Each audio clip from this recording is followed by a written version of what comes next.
বিমান বাংলাদেশ এয়ারলাইন্সের একটি ফ্লাইট ঢাকা থেকে কাতারে যাচ্ছিল। তবে কলকাতার আকাশসীমায় পৌঁছানোর পর বিমানটির পাইলট ক্যাপ্টেন মাকসুদ হঠাৎ অসুস্থ হয়ে পড়েন।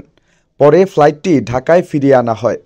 গতকাল শুক্রবার বিমান বাংলাদেশ এয়ারলাইন্সের BG-325 ফ্লাইটে এ ঘটনা ঘটে। হজরত শাহজালাল আন্তর্জাতিক বিমানবন্দরের দায়িত্বশীল সূত্র জানায়, ফ্লাইটটি ঢাকা থেকে বিকেল 5:30টায় কাতারের উদ্দেশ্যে রওনা হয়।